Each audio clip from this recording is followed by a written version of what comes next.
the buzz. Pod hits like a glove.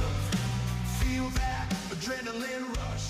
No time to... Happy Saturday and welcome to the Leadoff on the Peak One Sports Network, brought to you by Apogee Grafix, taking your vision to new heights. Go to apogeegrafix.com and use promo code PEAK1 for 10% off your order. I'm Ashton with Tony and Landen, ready to get you all ready for your sports weekend. Thank you for listening however you're tuning in. If you're watching us on TikTok or Instagram, go jump over to YouTube or Facebook at Peak One Sports to see the full episode. We'll be talking some NFL training camp, Florida International's new naming rights to their stadium, and we'll talk some Jackson Holliday.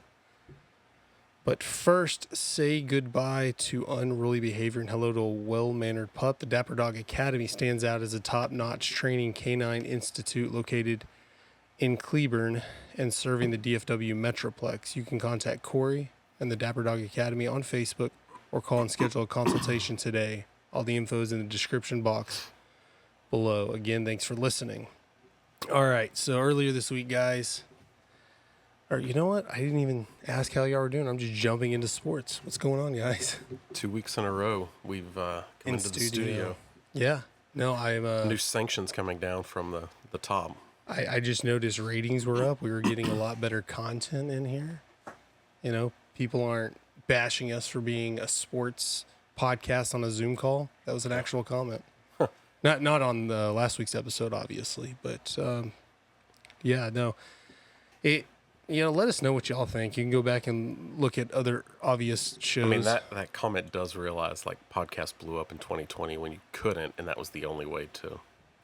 Yeah, I mean, when we got in our podcasting career back in business and beyond podcast days, we were in studio. Yeah.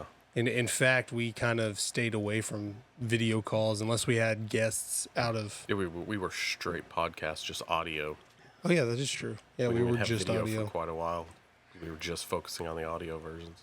I guess if somebody's going to say something, I'd rather it be funny. Yeah, it wasn't even that. No, Yeah. And that was a line of like 4 comments. Yeah, but it's all right. We love we gotta haters. do better. At least it's funny. No, we love our haters. Don't worry about that. Okay, so a new, I want to say maybe a new trend coming. But Florida International University made a splash on Tuesday when announcing recording artist Armando Christian Perez, known as Pitbull, has obtained naming rights for FIU Stadium, where the Panthers play football. It'll be called Pitbull Stadium. Is this something like, I mean, Pitbull is a brand, just like a lot of artists have brands. I guess at first it's like, okay, this is kind of ridiculous. It's kind of like FU money type stuff. But, I mean, really, it kind of makes sense.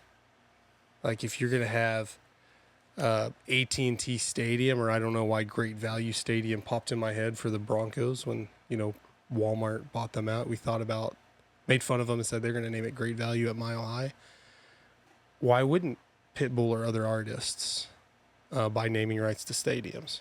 Pitbull did attend high school a few blocks from FIU's main campus, and obviously he has Miami roots. It's like his whole brand. And he'll be paying $1.2 million annually for the next 5 years for it to be called Pitbull Stadium. Is that something y'all think? Like, It doesn't surprise me, the way advertising in sports are going. Now we see, I mean, how much longer is it going to be before NFL uniforms start adding sponsor ads to their jerseys? You see it a lot in training camp, and they're like, I know the Cowboys have AT&T. They have something on their practice uniforms. I mean, it won't be long. You have NBA does it now, MLB.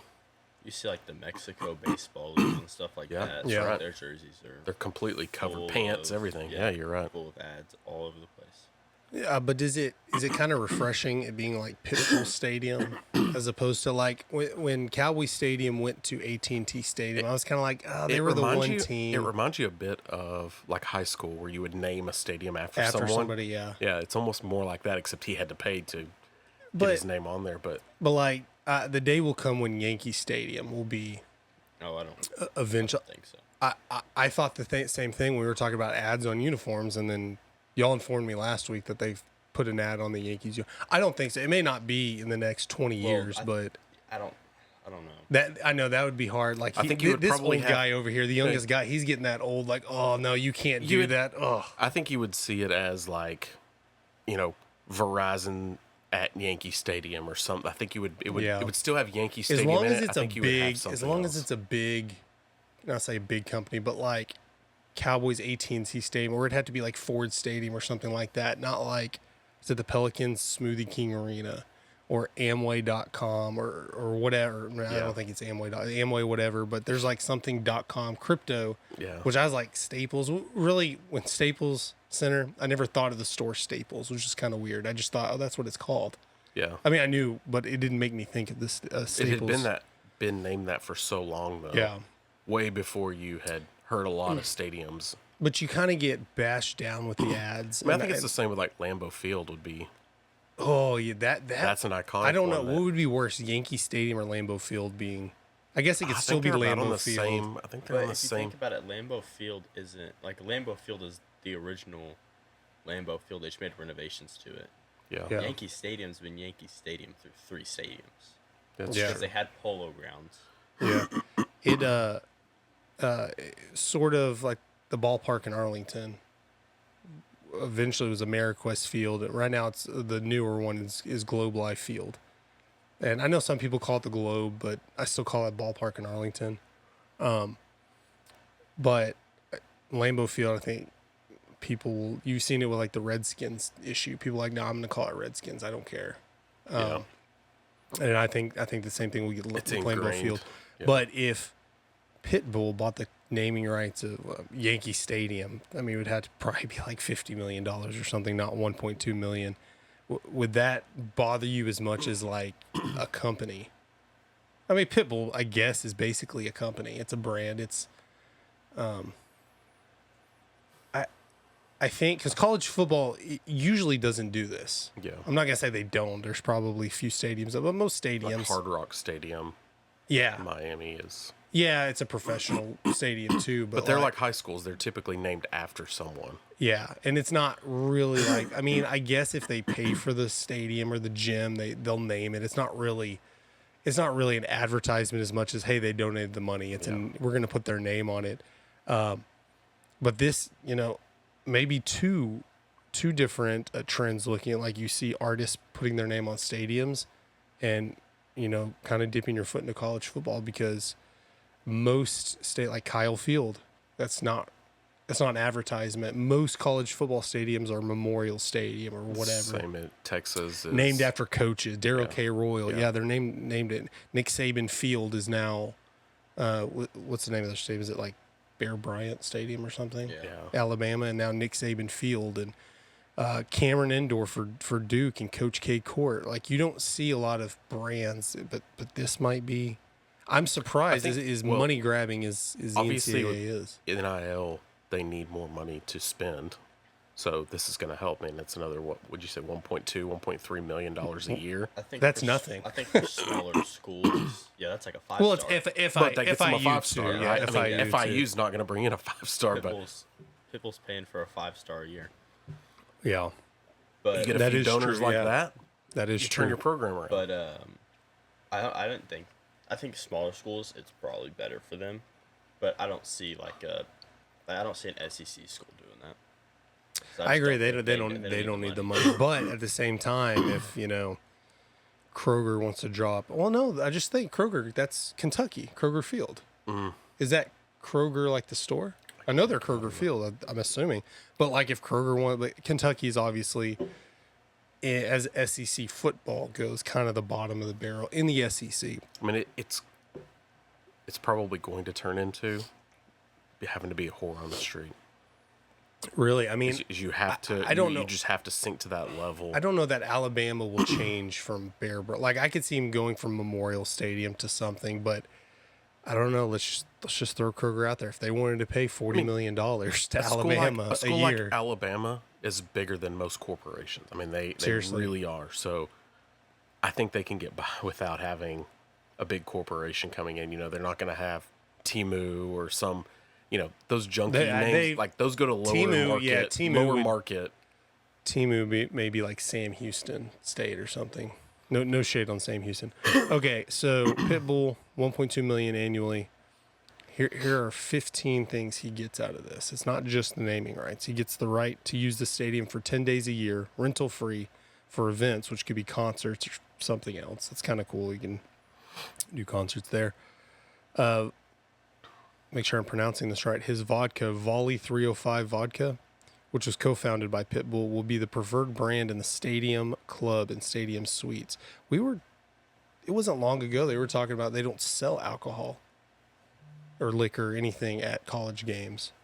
I remember going, it was 10 years ago. I remember going to the Big 12 championship game and even Baylor, Texas Tech at AT&T Stadium.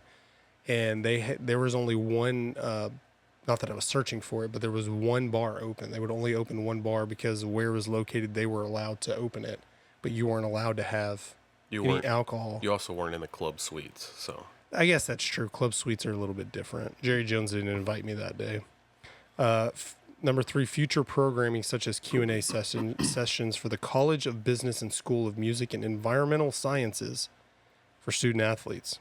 Which he does a lot of that now. Yeah. So good for him. For the ability of a performer affiliated with Pitbull to perform at halftime or post-game of a football home game. Okay, why wouldn't they? Is it a long list trying to perform at halftime at FIU games? 5, a football suite with 20-person capacity and 10 VIP parking passes. That seems kind of low. I think that's a given. Yeah, you should be given a lot more, I think, if naming rights to the stadium. Only fit. Yeah, that's probably that's true. We're talking FIU too. Yeah, it's. It's not an AT&T suite where you can fit. Yeah, like 50 people. Corporate office. Yeah, exactly. Like AT&T, that's like the smallest suite you can get 20 people. I don't know if there's one that will only fit 20 people as a max. 6, another suite with 20-person capacity and 10 VIP parking. I don't know why they didn't just put 2 suites for 5 and 6. 7, 650 general admission football tickets per year to be distributed to South Florida youth. 650 per year. They could probably get away with per game. I don't know what their capacity is. FIU probably is the capacity. That's good. That's good that and I'm sure that's something probably he negotiated in. Is being able to help the youth, help the community. This isn't just him putting his name on the stadium. Yeah, Pitbull is very good. I feel like donating and charity to the South Florida community. The better part of the deal than they are. Yeah, for honestly, $1 million, that's a lot. For what he was paying, it was just the name on the stadium. You would think to rent out the stadium one time would be $1 million. If you were going to buy, media to be in all these news outlets and talked, not our podcast, but talked about on ESPN and other podcasts, 1.5 that's probably where you're getting your money's worth. Not necessarily being the naming rights to the stadium. It's cool or whatever. Like if the game's on TV, like, oh, I want to hear him say Pitbull Stadium or whatever. But I think this is where you're getting your money. People talking about this, people sharing it on social media. I'm curious what the face value is of this deal.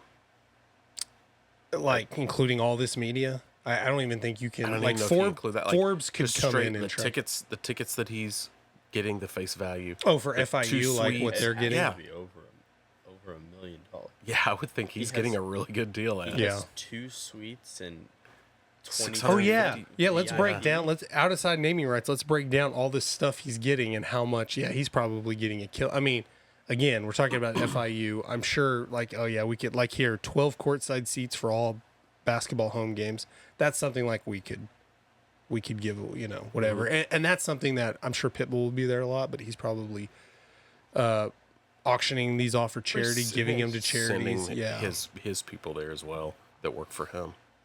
And FIU is going to get Jackson State and Colorado level stuff. Dion going there. Presenting sponsors of FIU football Vice Night to include tagging on all associated social media posts. Number 10, internship opportunities for SLAM students to work with FIU athletics for football game broadcasts. So I guess it's like a broadcast class internship type thing. Number 11, opportunity for SLAM Academy Radio from broadcasts with Sirius XM stations. Opportunity to create some other student employees deals with SLAM and mentorship programs, tickets for all those events. 14, Pitbull to be referred to as the official entrepreneur of FIU athletics. That's pretty cool. That might be my favorite thing on there. Like he's the official entrepreneur. And 15, an equal revenue split for any sponsor Pitbull brings in for spaces inside the stadium, such as the student section and video boards. Yeah, that's a killing for $1.5 million a year. Dude, and that's nothing to him. Even if he doesn't get all this stuff, that's pretty cool. I think for FIU though, you're selling that. You have to. It's FIU. It's not University of Miami. You know, they're competing against bigger schools that, you know, they had to offer more. You go to Texas A&M, University of Arizona, those schools aren't going to give you that type of deal to put your name on the stadium for that cost. Because like we mentioned earlier, you can name a stupid number, but really, if Alabama sold their naming, and I don't even know if that's how much it would cost, but $30 million, $40 million a year seems about right. Like, that's a lot, but what is that? There's some rich boosters, especially like at A&M, that you need $20 million. You talk to a few people. Okay, here you go. You know, it's not something you have to go. And for FIU, I'm sure it's fine. I don't have a problem with them selling the naming rights to their stadium at all. Now, if it's Alabama, Texas, Ohio State, Michigan, Texas A&M, like that's like, okay, because those all have iconics that you could name those stadiums off the top of your head, or at least what they, nicknames for them, whatever. I don't know if Michigan's official stadium name is the Big House, but that's what we think of it as, the Big House. And I think that it's a more bang for their buck for them as well, because like you said, $1.5 million, that's a 5-star recruit. You could get one of those 5-star recruits who lives in South Florida, pay him 1.5 if maybe he's not going to start his freshman year or something. You're like, hey, come start here, do something here. And I think a lot of FIU alums will I think the pocketbooks will open up a little bit more for them, because it's like a domino effect. Mm-hmm. Like, oh, he's gonna, it's bringing light to it, and I think it's just gonna be bang, bang, bang, bang. There's gonna be you're gonna hear Florida International a lot, I think, this season. Maybe even like basketball. Maybe somebody piggybacks off that. And I don't know about naming rights to their school, but FIU was just in the, a couple of years ago in the NCAA tournament and made it pretty far. Or is Florida Atlantic? But FIU made it the last few years.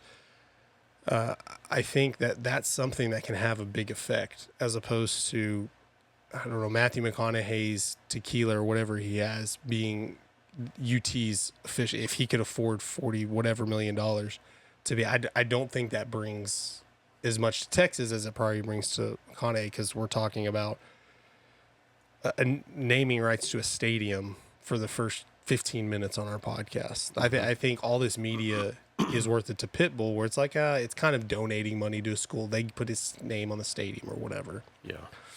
So sticking with football, this week at Seahawks training camp, there were at least 5 fights that broke out on Wednesday in the Seahawks practice, including one in which DK Metcalf swung a helmet at Trey Brown. I want to ask you, Tony, because you've played a higher level of football than I have. Is that something before the season starts that you want to see? Is it something that's concerning? Is it just like, fights in general are fine, but 5 fights in one day, there's obviously something going on, and then they swing. The article says swung a helmet at Trey. That may be a little dramatic. I didn't see a video. It's not like, I can't even think of his name. What's his name? The Browns, A&M. Swinging a helmet. Myles Garrett. Myles Garrett swinging a helmet. I didn't see anything about DK Metcalf being suspended or anything like that, so I'm sure it's, a lot to do about nothing. But is this something that's good to see, bad to see? Not we really. saw a similar situation with Malik Neighbors in the Giants training camp when they were practicing with the Lions. He took a swing at a player. I think at this time of year, guys are just getting juiced up. You've been off, you have an off season, now you're getting thrown into it. And it's like, hey, we got to get prepared. You got to get ready to go. Yeah. Guys are obviously jacked up, get a lot of adrenaline. They're ready to go. It gets over the top. They understand also the repercussions are low in practice, Yeah. in training camp, than when you get into a real game. You know, from the outside, you look in, you think, oh man, these guys are so undisciplined. This is going to be a problem. What if they do this in a game? They're going to be ejected. Like, It's different. They know the difference. They know the bounds for the most part. We do see it in games, but it's on national TV compared to Now- practice. It's different. it's hard to know. I don't know where the Seahawks are at, if they're allowing these multiple fights, or is it, a lack of preparedness? Is it a lack of discipline there, in that locker room? I would think not. I mean, I think that, Pete Carroll had built a team that could move on. It didn't matter what coach you throw in there after him, that, he built a good culture there. It would definitely be something I would watch. I think that situation could be concerning. When I saw the Malik Neighbors thing with the Giants, like, man, guys, it's ticky-tacky. These guys they're pushing each other, especially when you start getting other teams in the building practicing against each other. You're fired up. You're ready to go. It's a dog-eat-dog world. So it's not concerning to me to see fights. I think it's a good thing. Yeah. I mean, even, Dion alludes to it in his practices. He's like, if you're not fighting and you're staying on the side, we got a problem. Yeah. You're not willing to get in there and fight with your guys and defend them, we got a problem. Yeah, because you're especially when you're in the NFL, you've lived your entire, maybe even before middle school, but middle school on up through high school, college, your professional career as, being in this competitive bubble that most people are like, hey, it's a game. The Cowboys lose, it sucks, but I'm just going to not watch Sunday Night Football and I'll get over it or whatever. We're there that's what they do, and they've grown up doing that. And you go to training camp and maybe you're slightly out of shape. Maybe it's just not clicking. They're yelling at you. I mean, that's, how, coaches, teammates, whatever. I don't know what said. I'm just throwing, You throwing also words have out guys there. that are fighting for spots. Exactly. Not that DK is, but when you have guys that you're playing against that are fighting for spots. Yeah, you have guys are 80 to competing 100 hard, people out, players out there. Yeah. Some of them they're signing that weren't drafted. The guys you're are literally competing. fighting for their lives. Exactly. So And it's going to get chippy. And then that trickles down even to your stars like a DK. Like, DK has no business doing that. He has no reason to have to do that. But if I don't know the situation. If somebody owned him, if somebody's going hard and he's like, dude, chill. We're not going hard. Like, yeah, it's not they're the like, Super "No, Bowl, I'm but fighting, it's their I'm Super fighting Bowl. for my life. Yeah, DK exactly. Metcalf's going to be in the starting lineup regardless. I hope that's not the case. You would think, from what we see with DK, this is guy, it's 100 or nothing. Like, Yeah. he doesn't have a But scroll that's wheel. something It's on that or could off. that could something that could be something that happens. Just, I mean, the same thing. I mean, Trey Brown's not nobody, too. I mean, especially when things are struggling, things aren't clicking, and then you see a guy just not caring, not giving his all. Like, maybe you're like, hey, I'm giving everything, you're not, or something like that. And this happens. He took a swung with a helmet, whatever. And it's obviously a story. And then somebody says, well, yeah, they've been fighting. I mean, there's been fights happening all day, and fights could be, somebody chattering at somebody. You're thinking like 5 brawls breaking out. Maybe it was, but This is not a new thing. I mean, we can remember back in the day. I mean, you saw it a lot in Green Bay. yeah. I know Jeremy Shockey. He was one back in the day with the Giants. He would I think purposely start fights Yeah, just to get you fired up. just to get guys fired up. Yeah, I mean, he was Yeah, you taking have- cheap shots to get guys pissed off. To Yeah. get the best out of them. Yeah, and like I said, at this level, you have to be that way. That's why I don't really. Yeah, you're built different. I mean, it's not an never average person fault- doesn't make it to this level. Like, it takes somebody with a different mental capacity. And when you're at that level, you've been told your entire life. So, I mean, you've probably been the best at your middle school, your high school, pretty, one of the best in your college, and Yeah. and you're at a level like I usually don't fault them. When you put a mic in front of a coach or a player's face right after a game, win, lose, it's like, hey, sometimes I have to stay off Twitter or Facebook or something. Like, I shouldn't post that. Like, that's not a good idea, let alone putting a mic in my face when I was just a spectator, not even playing, and people are blaming me. Like, I couldn't be an athlete. And then everyone because gets upset when you make a stupid comment or a controversial comment. They make death threats, which are I mean, I say are pretty dramatic. Most people can, but if there's a death threat towards you, it's obviously a serious thing. But people will say whatever, and nobody talks about that on on ESPN about this guy but he says something and like, oh, now they're attacking him because, it can get frustrating. Like I've seen people question something I've said, not even in a bad way. And I'm kind of like, I kind of get riled up a little. I'm like, they don't know. I'm like, I can't imagine somebody just be like Dak Prescott, somebody go like, man, Dak Prescott sucks. You can't. Well, and you can't. And you also get upset with guys like Dak, or you used to get, Jason Garrett was one too, that you get these vanilla answers. You're like, give us some substance. It's like, but if you do, exactly. He's protecting himself, his team, his organization. Like he's making sure he's protecting them by just, hey, you're just getting my generic. It was Marshawn Lynch. Yeah. I'm just here so I don't get fined. He's pissed off. He doesn't want to say things. He knows. Hey, He's you like, know if what? I say it, I'm going to get like, do you want my real answer? You want my fake? I mean, Dak said in interviews, like radio interviews, he's like, yeah, most of that is BS. And they're like, just give me a generic thing. Like here, this team's coming to town without knowing anything. And he's like, yeah, they're a great competitor. All that gives you this, like, that's what he always says. And you're like, oh, that's complete BS. But that's what you have to do. Like you don't want to give the other team locker room material. Or tip them off to what you see weaknesses that we're going to attack. Yeah. Because then they make adjustments, Like, it's like, I'm not going to go to them and say, well, you know what? Their run defense looks good, so we're going to have to get it going in the air. Well, they know what you're going to do now. Most of these interviews are BS because they're not going to give you, they're just going to give you the vanilla answer. They might be kind of, have good charisma or whatever, or be, have good, cool, laid back character at the time and say some funny things and be laid back, but they're not going to give you any real substance. Speaking of the Cowboys, CeeDee Lamb has removed America's team from all of his social media accounts after Jerry Jones said there is no urgency to get a deal done. Is Jerry Jones like? It seems like he's going off the deep rails lately with some of the stuff he says. I have an idea, but I can't say it here. Why can't you say it here? Definitely can't say it on YouTube. Not allowed for that. Is it cussing? No. Oh, I think you could say it. I don't think so. Okay. I mean, as long as you're not threatening anybody, I'm giving you my okay. Jerry Jones, he's after his all-in comment last offseason. Landen's staying vanilla to protect the network, protect the show. Well, that's okay. I don't mind a few hundred comments. Was supposed to sell the Cowboys to some Saudi Arabian company. I think that was mostly fake news. What's that?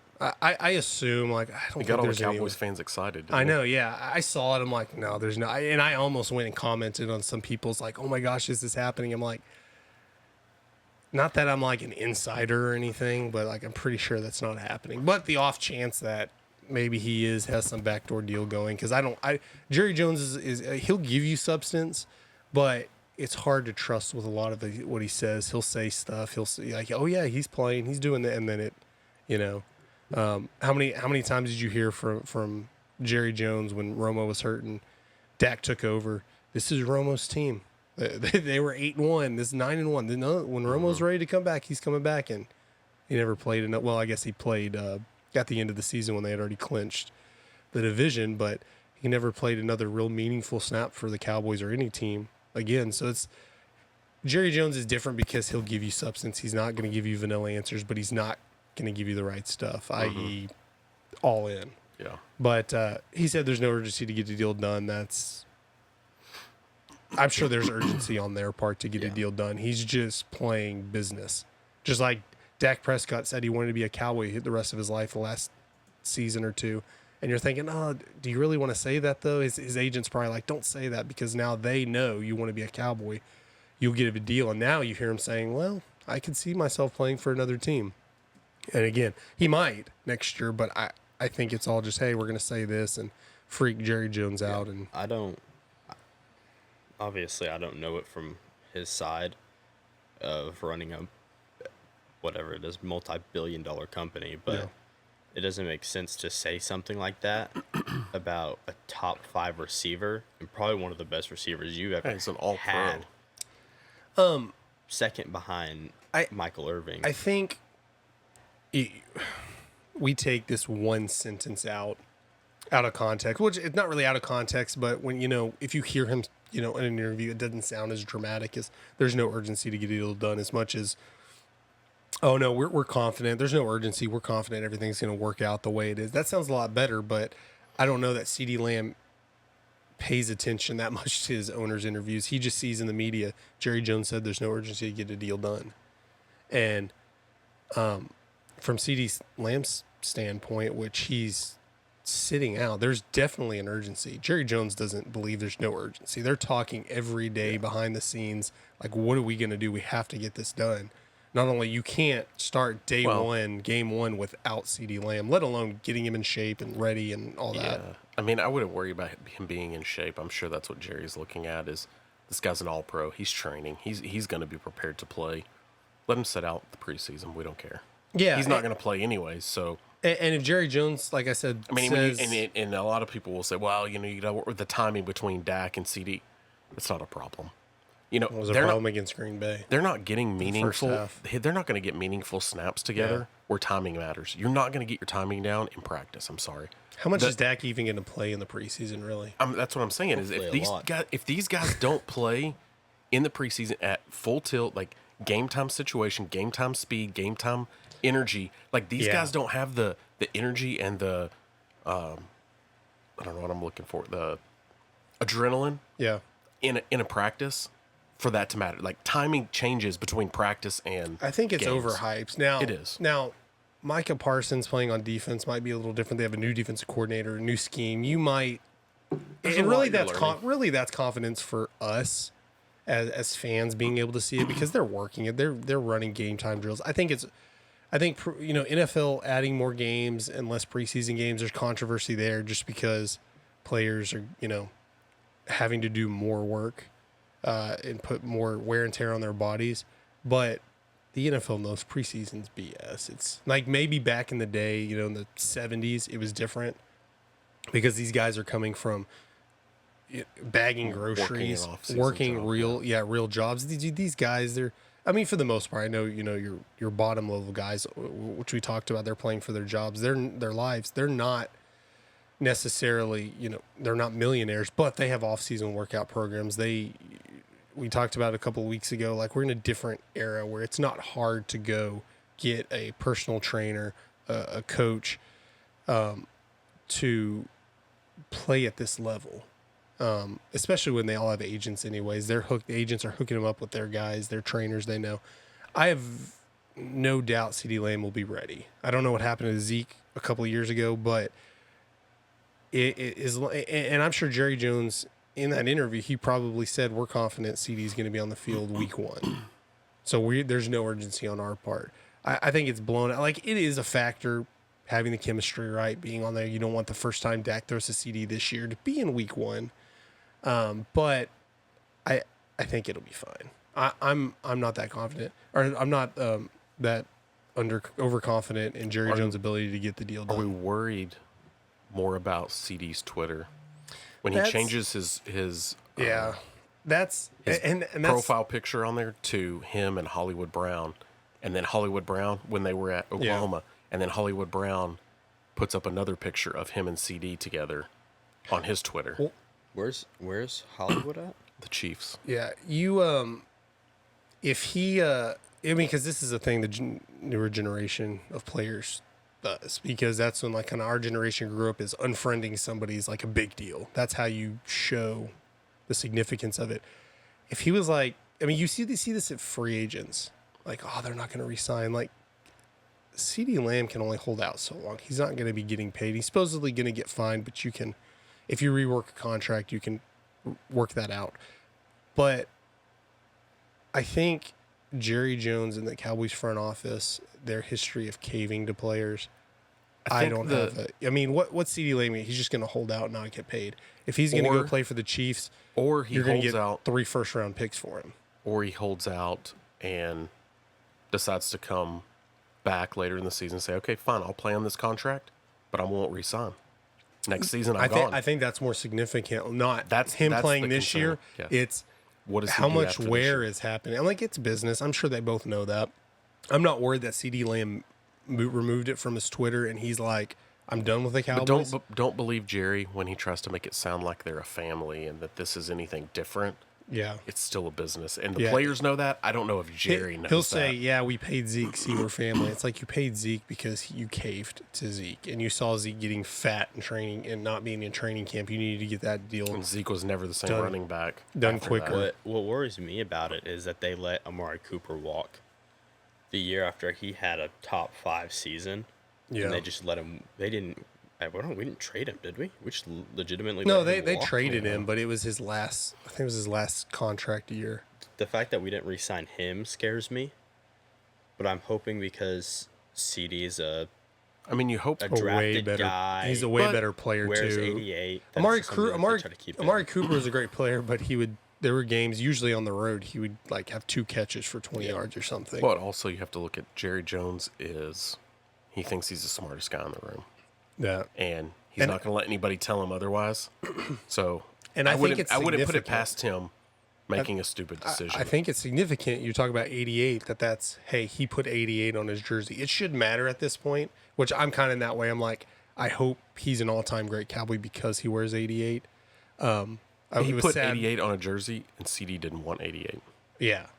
And CD I took think it 'cause he didn't have a choice. In his mind, and CD's one of the, I mean, statistically, he's not there, but talent-wise, he's not there yet. But talent-wise, he's probably the best 88. There's arguments with Michael Irvin I right think now. second behind Michael Irving. As it goes, I still don't think, like, if he played this year and then moved on, I think Des Bryant on the totem pole will still be higher than him. But if CD plays on this team another 5 years, he's breaking records. He's going to be the best. And I think that's in Jerry Jones' mind. He's willing to overpay him that to be like, hey, I'm going to be wrong if I let 88 wide. And it shouldn't even matter. Who cares? It's a number. It is what it is. He's getting a little too big. He's, like you said, he's the smartest guy in the room. And I guess it didn't take the smartest guy in the room to know CD Lamb was going to be a big deal. But the point you brought up about what about next year? How does this do? Like, if he just plays this year, like he could just play this year and then not sign a contract. Is this wearing on the relationship between the Cowboys That's my organization? concern. And really, I'm sure his agent just said, "Hey, unfollow him." I think it Well, might we saw help. that with Kyler Murray as well. When he was in his big contract holdout negotiations, he had unfollowed the Cardinals. He took all of the stuff down. He even took pictures of him in Cardinals uniforms. I think he even photoshopped his uniforms and the logo off the helmets. That's and a stuff. bit much. He went over the top. Like, you thought there's no way he's going back, and they got a deal worked out. So I just don't know how to understand how that works. But if later today Landen unfollows Peak One, and we're like, oh crap, so we got to pay Landen now. Like, I guess that could work. he's holding out. Yeah. And we'll talk about fantasy football here in a second, but that's why I don't ever do our drafts till like right before the season, like that week after the last preseason games, because there's lots of drafts going on now. How far does, CeeDee Lamb, what would you say is round 1? Probably top 5 pick right now? Well, in the Dynasty League, I already have him. So. Well, yeah, no, but I'm just like in general leagues, does this drop his stock? Like, should I jump in a league and see if I can get CeeDee Lamb in like week 4 or 5? Because I have no doubt that he's going to play week 1. Whatever, Cowboys re-sign him, he just play. I don't know, but you have to think that's Is his production there factor. right away? Is his production there? But maybe people have less confidence than I do. Like, maybe he doesn't play till week 5 or 6. Like, maybe there's a steal there. I don't think he'd drop out of the first round, but you never know. If I own the Cowboys, keep CD. Micah Parsons' contract's coming up. Keep Micah. Trade Dak. Get draft picks because you have a second-round quarterback that's on your bench. He's been in the NFL for 4 years, and he started for like a year. A second pick, you mean? Or a third pick? Well, Trey Lance? Trey Lance, yeah. Yeah, third overall pick. Third overall pick, who hasn't played a lot, but he's been in all these teams that go to the Super Bowl and along in the playoffs, Yeah. and he's just been sitting there just They practicing. the Cowboys seem like they don't like how Trey Lance has been doing in training camp, but at the same point, Dak only got his shot because Romo broke his back again, and really Kellen Moore was the backup quarterback. If Kellen Moore wouldn't have broken his leg, I don't know that Dak even gets a shot. And really, And I'm just saying, like, from a standpoint of, you can say, well, Trey Lance isn't looking good in camp. Like, well, you also have to think there's a chance he could still be good, because that's what happened with Dak. I'm sure they liked how Dak was doing in camp, but he wasn't the third starter he was the third on the depth chart. Speaking of fantasy football, Peak One is partnering with League Swipe to get you ready for the ultimate fantasy football draft experience. Join us for an unforgettable draft night later this month. This is your chance to draft with the best. Don't miss out. Click on the link in the description box to sign up now. All right. So we are going to talk a little bit baseball here. He's a beast, he's a dog, he's a motherfucking problem. Okay, you're a goon, but what's a goon to a goblin? Jackson Holliday. We have some crow to eat, I guess. I don't know. I do. We talked. I should have went back and listened to that episode. We talked about it. After Jackson Holliday was moved. Should have pulled that clip. Yeah. Yeah, moved back down. Well, no, not if it was bad. I would have hid that clip. I've had a couple of those since I don't remember. What I remember saying, like, I hope he rebounds. Like, we talked about him on the show question after if he was the moved. best baseball player in his family, between his his upcoming brother. You did say that. I do remember you saying that. You have to eat some crow. His brother's quite good. But yeah, he was moved down after, man. What were his? Do we remember his stats? He just 1 for 31 or 1 something. for 30. Yeah, something like that. And it was like a weak ground ball past the first baseman. Yeah, they sent him back down, and I remember saying, like, this isn't a good look. You know, Well, after you they say send him down back- to get him back with his, I back. think I saw he through that stint, that early season stint, he saw 93 fastballs and missed all of them. Oh gosh. He didn't have the hit he had was not on a fastball. He couldn't touch the fastballs. Yeah, well, we talked about, like, maybe they brought him up too early, hurt his confidence or whatever. But he came back up, and I think he went 0 for 4 last night. Like, he's kind of coming back down to earth. But Jackson Holliday this past week was the youngest player in AL history to hit a home run in 3 straight games. 20 years old. His first at bat back hit a grand slam. Which Yeah. I mean, He definitely went back and worked, and he made the adjustments he needed, which is probably good. Like, those were adjustments he didn't know he needed to make. He was able to come up. Yeah, you let him struggle for 30 plus at bats, but you let him see and then go back to work. When he went back down, they actually the MLB pipeline moved him from the number 1 prospect, and after they moved him from the number 1 prospect, he didn't get out for like 14 at bats, I want to say, or something crazy like that, where he was just hitting the ball really well. And then when they moved him back up, obviously he stayed through his, because he was hitting good the first time, came up and kind of like lost his swing, lost his streak. But when they brought him back up, he didn't lose anything, and it worked out for him. But I think you're right. I think it was kind of like this, like, you're not gonna hit a home run a game, for the rest of the season. At some point, you have to come down. I mean, baseball's streaky. You're going to have well, for and that's 4 like days. people that like happens. people like us with shows are wanting to say, he did bad. It was too soon. He went back down, had a chip on his shoulder. He worked his way back, and really, it's 1 for 31's bad, but it just happened to be he got in one of those slumps while moving up, and it's like all the cameras are on him because he's like one of the best prospects we've seen in a while. Don't know what you don't know. Yeah. So when you haven't seen, that was the best pitching he had ever seen when he came up. Yeah. So It takes some time to adjustment. adjustment, Yeah, yeah. it takes some adjustment. So he got lucky and ran into one, like you said, got a hit. So, through 31 at bats or whatever it was something like that. Like, he learned through that. You think, oh my God, this he's washed, he's done. Like, I don't think we said that. But that wasn't. No. But when you say 0 for 31, or 1 for 30 or whatever, like 1 for 30, but you have 30, like 1 for 30, but you have 29 lineouts and flyouts to the outfield, like a deep. Yeah, if you're flyout to the striking outfield. out a lot, it's different than you're at That's least not a hitting the problem. ball. Yeah. He had probably like 15 to 20 strikeouts in that 0 for 29 that he had to start off, and that's kind of where the problem is with it. Yeah. It's not that he. I mean, I think he was went struggling. over 30. He was struggling with one pitch, and that was picking up the fastball. Yeah. And it seems like that's what he's adjusted to. Whatever he's done with his swing or his mental approach. I mean, it may not even be a swing thing. It could just be where he's picking the ball up. It could be, where his eyes are. There's a lot of things. I mean, Landen knows this more than anyone. There's a lot of things that go into hitting that it may not be your swing. Everyone wants to go and rework a swing.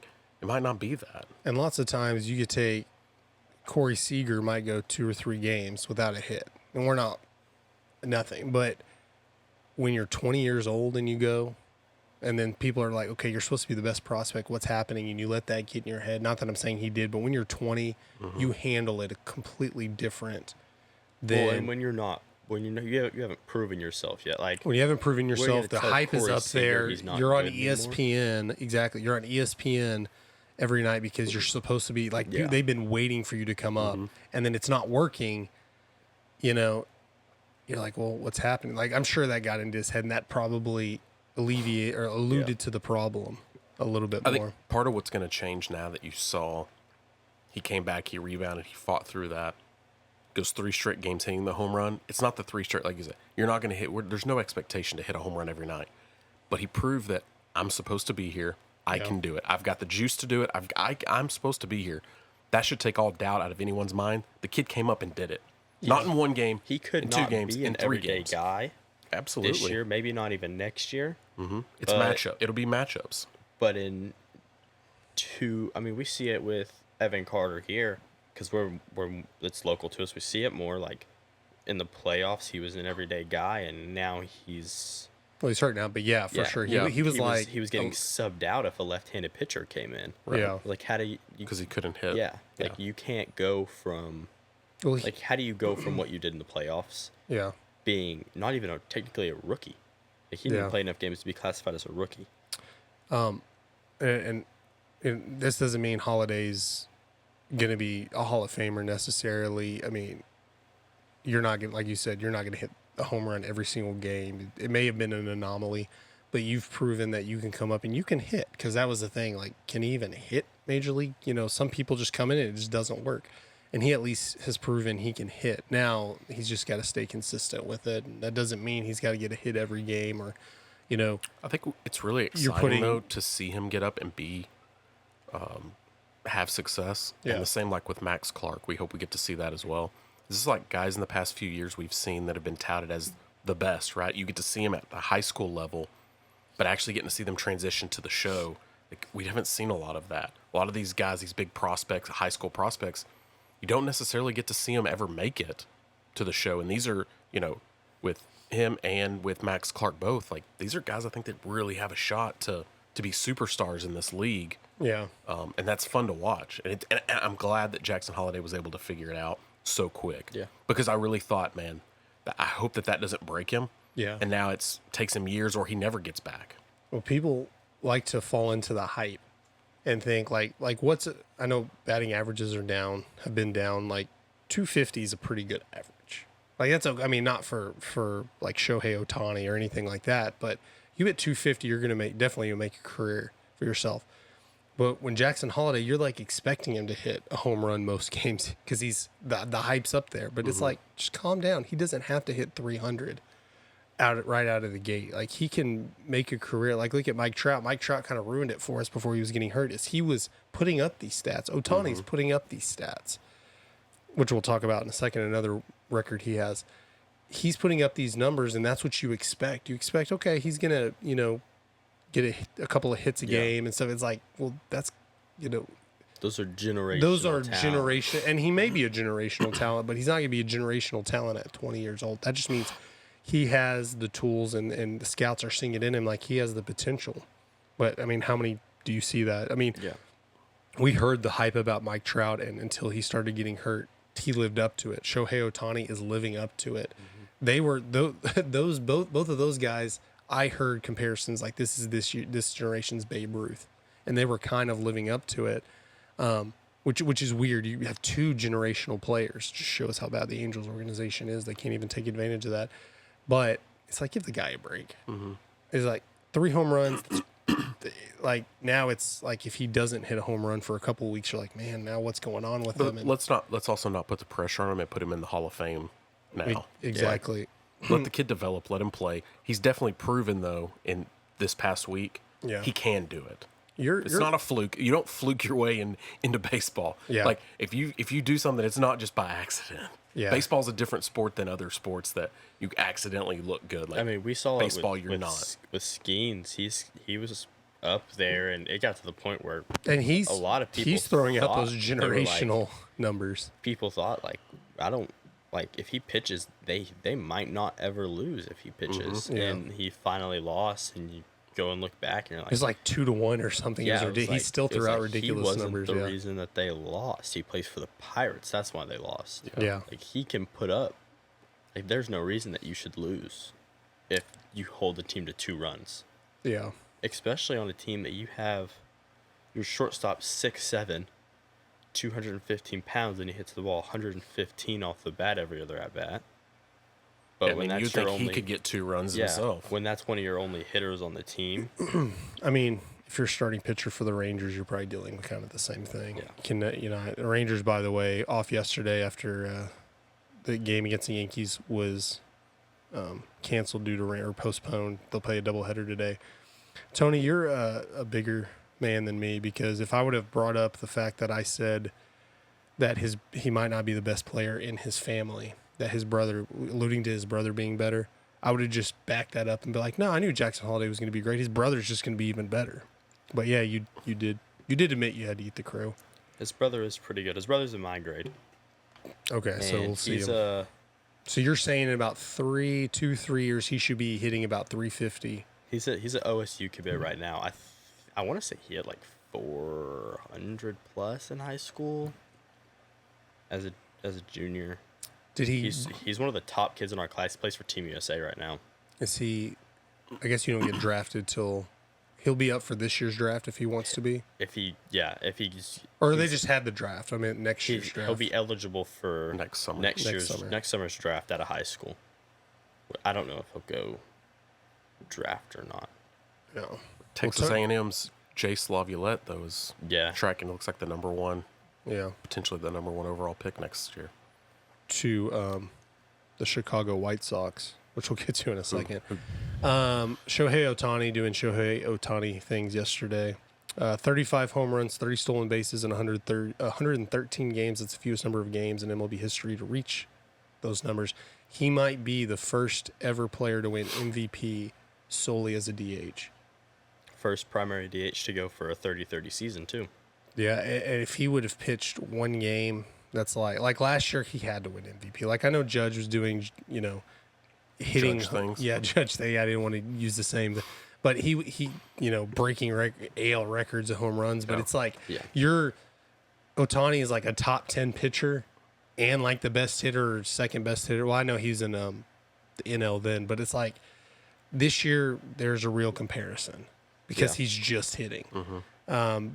But if you're at least a halfway decent pitcher, you and you hit these numbers, I think he's going to win the MVP unless he just falls off the face of the earth. He's a top pitcher, and him and Judge are like 1A, 1B Yeah. hitters. So if you give it to Judge, nobody's gonna be mad. If you get it to Ohtani, Did Ohtani have Tommy John surgery? yes. Okay, so Tommy John surgery is the only reason Aaron Judge has a chance, or would have a chance. I guess he's in the NL now, but would have a chance. Who would be second place in the NL?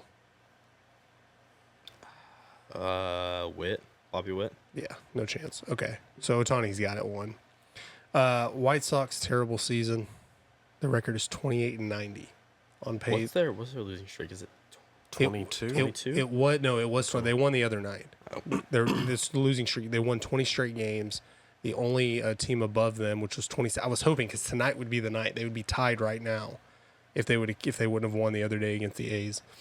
It's like I can't remember what's the name of a team that doesn't exist anymore, but it was like the 1800s. 26 games. Okay, but the White Sox are 28-90. I think they're on pace for the second worst right now. 28-90. Okay, so since July 10th, a month ago today, They're 1-23. There's one other team. You got to get creative here. There's one other team that has matched that win total since July 10th. Can y'all name that team? If you're wondering, it's the All-Stars team. It's the All-Star team. Yes. It's the AL AL All-Star All-Stars team. have the same amount of wins in the last month as the Chicago White Sox because they won the All-Star game on the 16th. Good job. Good job, Landen.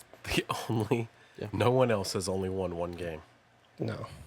I mean, you talk about you can't fake being good at baseball, but I don't know that I don't know that much about baseball or being a GM. I feel like I could just put together any team and go more than 1-23 in a month.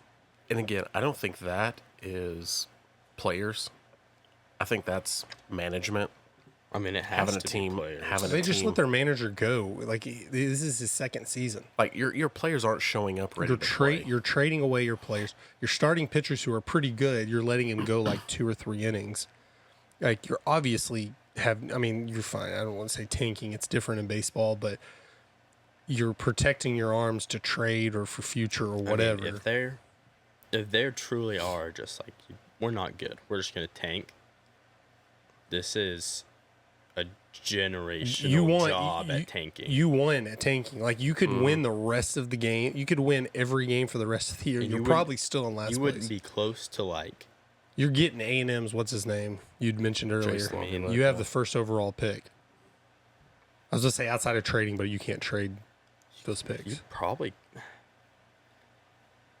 mean, I don't understand how you lose 22 straight, 21 straight.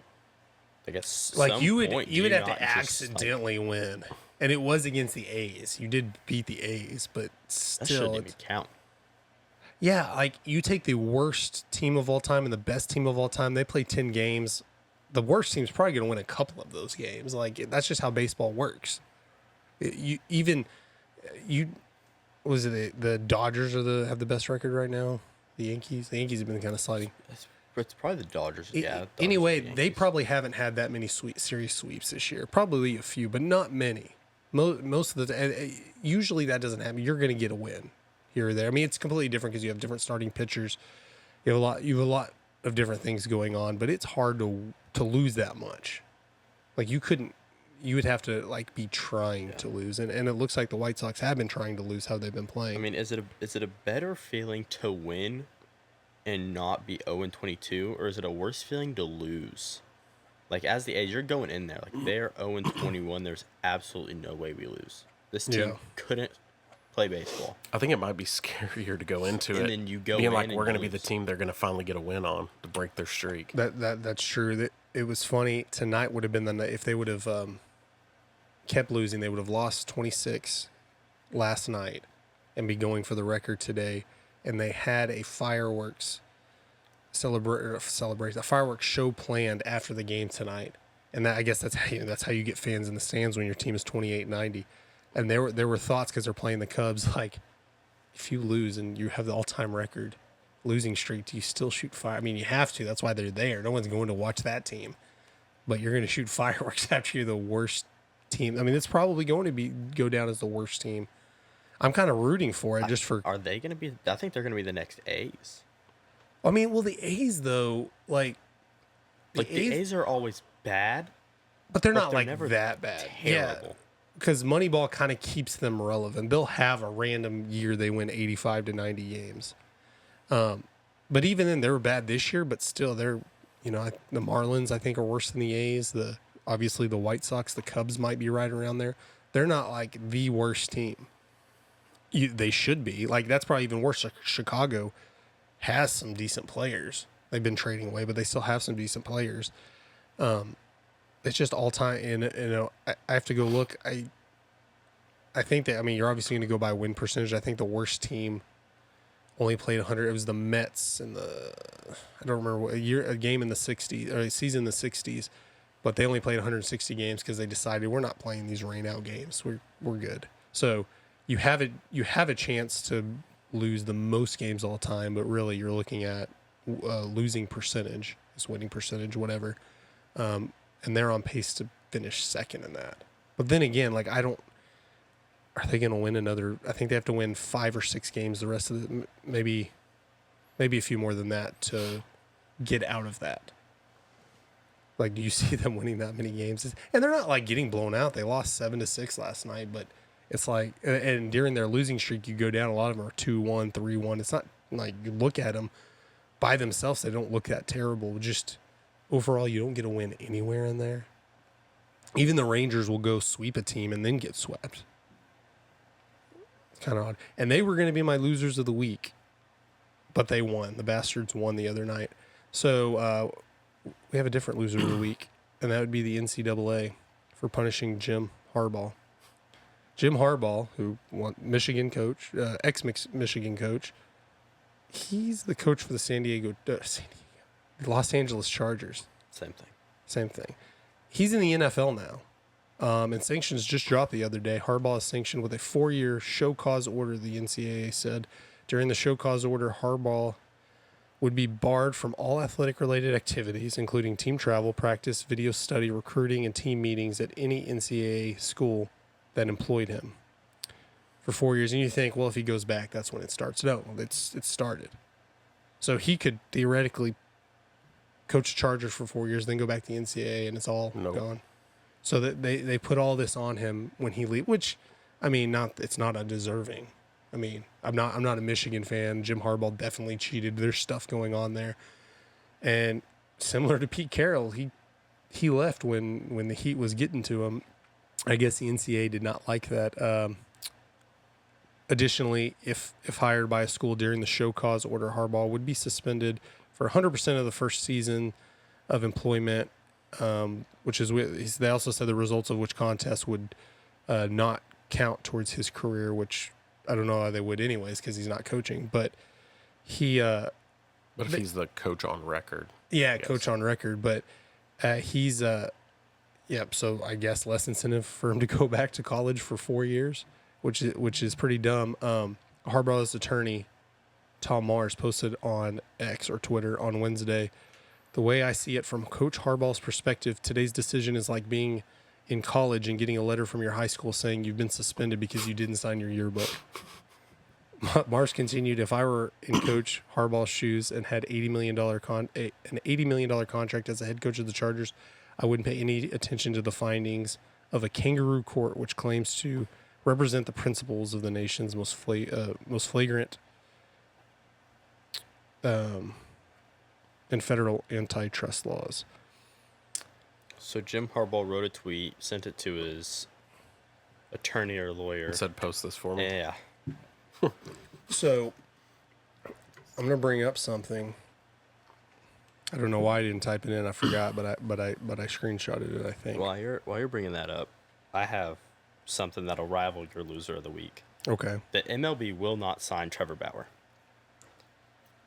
Trevor Bauer got cholera. Yeah, he was our loser of the week a couple of weeks ago. Trevor Bauer just broke his record that he set for his team in Mexico. His team broke the all-time strikeout record for a team in a game, and he broke the 120-year Mexican League strikeout record 2 nights ago. Mm-hmm. For in front of his team's owner against another team in their league that his team's owner owns on the last year of his 1-year contract. 19 strikeouts. Nobody will sign him in the MLB. He had 19 strikeouts through 8 2/3, and he will not get signed. That's like some Colin Kaepernick level. Yeah. like so MLB is your loser of the week nominee? Is that what you're trying to say? Or just MLB owners in general? The owners. There's some colluding going on. Okay, so I brought it up. So the reason I wanted to put this in here is the ultimate middle finger to the NCAA from Michigan. I'm kind of a Michigan fan a little bit now. Michigan to bring Jim Harbaugh back as honorary captain for August 31st opener. So he's still going to be on the sideline. He's still, I assume, on the side. He's going to be at the game when they said he's not allowed to if he's employed by a school. But he's not. So he's going to be at that game. I hope he runs out holding the flag or whatever. I don't like Michigan, but this is kind of funny. Yeah. The way they looked at the rules, they tiptoed the line and said, this is what we can do. Yeah. And I don't think Michigan would have done any of this if the NCAA didn't put these, it's so unnecessary. The sanctions on Michigan are what, like, they're not bowl eligible. They're not. They have some sanctions as well. I think that's still up for debate. I think they're still doing investigations and stuff. Like I said, I guess you couldn't wait till Harbaugh signs with another college and then throw him down. They were trying to hurry up and get that there just in But case. it's kind of weird timing. Like they're just right before the season starts. I don't know. They're probably. I mean, this investigation's been going on for a couple of years, so I'm not sure about the timing of all this. But it's pretty funny, just like pointless. Like I guess it's kind of the like when you get sentenced to back-to-back consecutive life sentences or something like that. It's like it's just for, just to give you the hammer. This is all for paperwork purposes or whatever. This is just we have to do this. Yeah, it's a lot of that, but it's kind of, to me, I think it's pretty dumb. It's funny though. I like it, and I like that Michigan's making their honorary captain or whatever for just don't employ him. You just can't. Good for pay him. them taking a jab back at the NCAA. Yeah, I think it's funny. I mean, you say, well, like if you're an Ohio State fan or just anybody who doesn't like Michigan, yeah, they cheated, probably more extent than we even know with Let's be honest, they just got caught. Exactly. Like I know this is different cheating than we've seen. They had like their assistant or whatever. They've shown pictures of him on the sidelines of other Big Ten schools in disguise. It's like, okay, that's what we talked about. Like, how much cheating is it? It's like what level of effort you put into it. I'm not saying other schools have guys on the sidelines. Maybe school, they have people buying tickets in the first row of the stands. I don't know what level they go to, but you don't think they don't send scouts? I mean, even down to the high school level, you're sending coaches to go scout the team you're playing next week. But like when when NIL rules came in, it's like, okay, there's a lot less cheating going on now because they were already paying him, and probably now they're bending those rules as well. Like they're all cheating. Michigan just got caught. Unfortunately, it is what it is. They'll get some sort of punishment, which is kind of dumb because like at some level, like with the whole Penn State thing, it's like everybody who was involved was fired, quit, whatever. So the school, I mean, not that you can't, but you have to punish them for stuff like that. But it's like the new coach, the students, the new students, the faculty, like nobody that got punished had anything to do with any of that. According to, the punishment NCAA dropped down. Mm-hmm. So I know there's still people at Michigan who did all this and they get punishment, but it's like, as a fan of the Longhorns, if, Sarkisian cheats, leaves like this, and then we get, we're not allowed to play in the college football playoff, we lose the scholarships. It's like, I didn't do anything. And the fans are like, you have to punish them though, I guess. Yeah. And you have to do something to, in the NCAA's credit, you have to do something to Harbaugh, even though it's not going to matter and they're just laughing and his lawyers posting on Twitter. And maybe the NCAA doesn't really care. That's why this starts now. Is they don't really care. They know that if he comes back, they need him in college football. Yeah. They're just having it. That's it. We'll say, hey, we'll go ahead and start it now. In 4 years when it's not working out with the Chargers. Your contract's done with the Chargers. You want to come back, you'll be clean and clear then. When it does, not if. When it doesn't work out with the Chargers, come back. Thank you, everybody, for watching this episode of the Leadoff, however you're tuning in. Hit that like button if you enjoyed the show. If not, hit it twice. And don't forget to subscribe with Tony and Landen. I'm Ashton. Have a great Saturday and a great weekend, guys.